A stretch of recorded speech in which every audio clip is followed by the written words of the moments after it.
BJP आज जारी कर सकती है पहली लिस्ट और जी न्यूज के पास जो संभावित नाम है उसकी लिस्ट है। आपको बता दें, वाराणसी से पीएम मोदी होंगे उम्मीदवार और लखनऊ से राजनाथ सिंह को टिकट दिया जा सकता है। गांधीनगर से अमित शाह होंगे उम्मीदवार। विदिशा से शिवराज सिंह को टिकट संभव। मुजफ्फरनगर से संजीव बालियान को टिकट और गुना से ज्योतिरादित्य सिंधिया को टिकट दिया जा सकता है। वहीं भोपाल की बात करें तो नरोत्तम मिश्रा को टिकट संभव है। वीडी शर्मा को खजुराहो से टिकट संभव। वहीं झालावाड़ की बात कर ले तो वसुंधरा राजे सिंधिया को टिकट मिलने की संभावना। बीकानेर से अर्जुन राम मेघवाल को टिकट। तो ये वो तमाम नाम है। जोधपुर की अगर हम बात करें तो गजेंद्र सिंह शेखावत को भी टिकट संभव। बाड़मेर से देखिए कैलाश चौधरी को टिकट मिलने की संभावना जताई जा रही है। तो यहां से चुनाव लड़ेंगे दिग्गज। जो संभावित नाम सामने आ रहे हैं, प्रधानमंत्री मोदी वाराणसी से, तो राजनाथ सिंह लखनऊ से। ये आपको हम संभावित नाम और बता रहे क्योंकि अभी पहली सूची का आधिकारिक तौर पर ऐलान नहीं हुआ है। गांधीनगर से अमित शाह,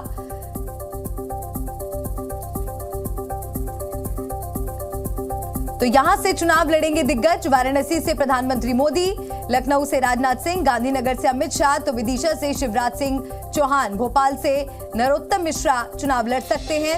इसके अलावा गुना से ज्योतिरादित्य सिंधिया का नाम सामने आ रहा है।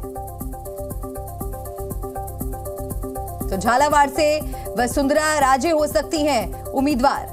तो दो पूर्व सीएम भी क्या लोकसभा का चुनाव लड़ेंगे, ये तस्वीर जल्द स्पष्ट हो जाएगी। और एक और बड़ी खबर आपको बता दें, बीजेपी की जो संभावित सूची सामने आ रही है उसके अनुसार इंदौर से वर्तमान सांसद शंकर लालवानी का टिकट कट सकता है। जानकारी के मुताबिक इंदौर लोकसभा सीट से कैलाश विजयवर्गीय रेस में है। आपको बता दें कि साल 2019 में शंकर लालवानी ने रिकॉर्ड तोड़ वोटों से जीत हासिल की थी, लेकिन अब जानकारी ये है कि इस बार उनका पत्ता कट सकता है, टिकट कट सकता है। और इसी सीट से आपको बता दें कैलाश विजयवर्गीय रेस में है। तो जहां तमाम नेताओं के नाम सामने आ रहे हैं, वहीं आप ये भी देखिए कि जिन्होंने रिकॉर्ड तोड़ जीत हासिल की है, वोटों की बम्पर कहीं ना कहीं जो दर्शक है, जो उम्मीदवारों को वोट दिए गए, उसके बाद आप देखिए फिर भी उनका टिकट कट रहा है। ऐसे में ये रणनीति बीजेपी की आगामी चुनावों को लेकर। तो क्या इंदौर में उम्मीदवार बदलेगा? और एक और बड़ी खबर आपको बता दें, बीजेपी की संभावित लिस्ट में बड़े संकेत। भोपाल सीट पर भी बड़ा फेरबदल संभव है। भोपाल से प्रज्ञा ठाकुर का टिकट कट सकता है। तो इस वक्त की बड़ी जानकारी आपको बता दें, प्रज्ञा ठाकुर का टिकट कट सकता है। वहीं दतिया से चुनाव हारने के बावजूद नरोत्तम मिश्रा को भोपाल से टिकट मिल सकता है। बता दें कि नरोत्तम मिश्रा शिवराज सरकार में राज्य के गृह मंत्री रह चुके हैं और उनका काम लगातार देखा गया। तो एक तरफ प्रज्ञा ठाकुर जिनका टिकट कटने की बात सामने आ रही है, वहीं दूसरी ओर गृह मंत्री रह चुके नरोत्तम मिश्रा। तो संभावित उम्मीदवार के तौर पर नरोत्तम मिश्रा का नाम सामने आ रहा है। भोपाल सीट पर भी बड़ा फेरबदल। और रविंद्र हमारे साथ लगातार बने हुए हैं। रविंद्र, बड़े फेरबदल के संकेत मिल रहे हैं, क्या जानकारी इस पर? देखिए, जो आपने वो जो सूची पढ़ी है उसमें प्रधानमंत्री नरेंद्र मोदी और गृह मंत्री अमित शाह, इनका मिलना तय, ये आप कह सकते हैं। और बाकी सारे नाम संभावित है। इसके अलावा कोई भी ये नहीं कह सकता कि इसका टिकट मिलना है। लेकिन पंजाब से अगर देखिए तो पंजाब से चाहे वो सोम प्रकाश हो या फिर सन्नी देओल हो, इनका टिकट कटना लगभग तय माना जा रहा है। चंडीगढ़ की जो सांसद है उनका टिकट कटना तय माना जा रहा है। अगर दिल्ली की बात करें तो गौतम गंभीर पर भी संकट है, उनका भी टिकट कट सकता है, कटने की पूरी संभावना है। हंसराज हंस की टिकट कटने की पूरी संभावना है। तो उलटफेर काफ़ी। प्रज्ञा ठाकुर का आपने नाम बताया कि किस तरह से उनको पिछली बार टिकट दिया गया था। देखिए, कुछ ऐसी सीटें हैं, चाहे वो भोपाल की हो, विदिशा की हो, इंदौर की हो, जहाँ से रिकॉर्ड मत पाए थे, ये ऐसी सीटें हैं जो बीजेपी के परंपरागत सीटें हैं। यहाँ से बीजेपी जिस भी उम्मीदवार को उतारेगी उसका जीतना तय माना जाता है। तो ऐसे में उम्मीदवार की बात नहीं है जो उलटफेर होगा इनको हटाने से, लेकिन वहाँ कौन उम्मीदवार बनेगा। जैसे कि भोपाल में आलोक शर्मा का भी नाम आ रहा है जो पूर्व मेयर हैं। हालांकि विधानसभा चुनाव वो लगातार हारते रहे, लेकिन ये लोकसभा चुनाव वहाँ से अगर उनको मिलता है तो वो भी जीतेंगे रिकॉर्ड से।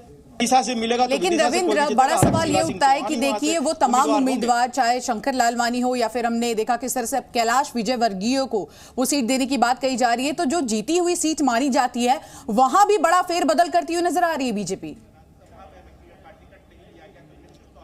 देखिए, ये जो उम्मीदवारी होगी 2024 का, ये 2034 तक उम्मीदवार होंगे, यानी 2029 का चुनाव भी लड़ेंगे और 2034 का भी चुनाव लड़ेंगे। ऐसे में कैलाश है और 2024 के चुनाव लड़ते हैं तो 29 और 34 ये 3 चुनाव को बागडोर संभालेंगे। इंदौर ही नहीं बल्कि मध्य प्रदेश में भी पार्टी की जो सियासत है उसको मजबूत करने की कोशिश करेंगे। उसी तरह से आलोक शर्मा को अगर मिलता है तो वो भी आगे 2-3 लोकसभा चुनाव को देखेंगे। तो पार्टी की रणनीति अनुभवी युवाओं महिलाओं को तो वर्गीकृत देना है, लेकिन पार्टी के अगले 10 साल तक कौन कौन चेहरा होंगे लोकसभा क्षेत्र में या स्थानीय स्तर पर, यह भी ध्यान में रखा जा रहा है और इसलिए बड़े फेरबदल आपको देखने को मिलेंगे। कुछ बड़े चेहरे होंगे, जैसा कि मैंने कहा सनी देओल, उनका टिकट कटना लगभग तय है जी। उसी तरह से गौतम गंभीर लगभग तय माना जा रहा है, हंस लगभग तय माना जा रहा है। ये ऐसे नाम है जो बड़े नाम है, लेकिन चेहरा बड़ा नाम होने से नहीं होता, बल्कि जमीन पर क्या इनका वजूद रहा है, कितनी सियासत इन्होंने बीजेपी को चमकाने में की है, वैसे हालात में इनका टिकट कटना लगभग यानी कि परफॉर्मेंस कैसा रहा है सभी उम्मीदवारों का, उसको लेकर ही ये फैसला लिया जाएगा। रविंद्रा बने रहिए हमारे साथ।